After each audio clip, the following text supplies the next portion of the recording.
केजरीवाल भ्रष्ट नहीं है। इन्होंने झूठा केस लगाया। शराब घोटाला शराब घोटाला शराब घोटाला कर रही थी। मोदी जी ने और अमित शाह जी ने कहा है कि केजरीवाल कट्टर ईमानदार है। पिछले कुछ सालों से भारतीय जनता पार्टी जिस तरह से शराब घोटाला कर रही थी और हमारे ऊपर आरोप लगा रही थी, आज कोर्ट ने सारे आरोप खारिज कर दिए और जितने भी एक्यूज्ड थे सबको डिस्चार्ज कर दिया। हम हमेशा कहते थे सत्य की जीत होती है। हमें भारतीय न्याय प्रणाली पे भरोसा है। मैं जज साहब का बहुत बहुत शुक्रिया अदा करता हूँ जिन्होंने हमारे साथ न्याय किया। सत्य की जीत हुई। मैं हमेशा कहता था कि भगवान हमारे साथ है। मोदी जी ने और अमित शाह जी ने मिल के आज़ाद भारत का सबसे बड़ा राजनीतिक षड्यंत्र रचा। आम आदमी पार्टी को ख़त्म करने के लिए आम आदमी पार्टी के सबसे बड़े 5 नेताओं को जेल में डाल दिया गया।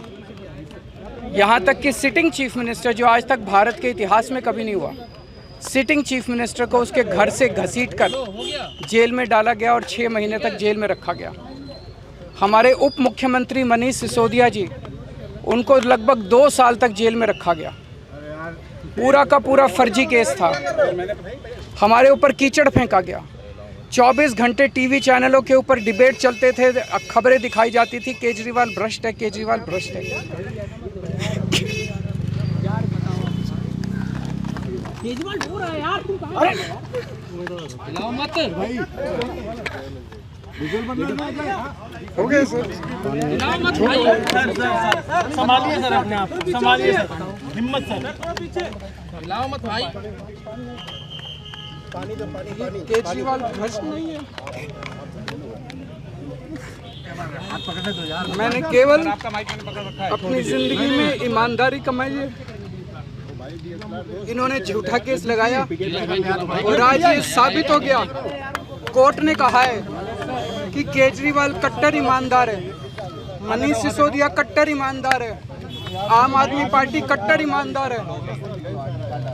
मैं प्रधानमंत्री जी से कहना चाहता हूँ, सत्ता के लिए इस तरह से खिलवाड़ मत कीजिए। देश के साथ इस तरह से संविधान के साथ खिलवाड़ मत कीजिए।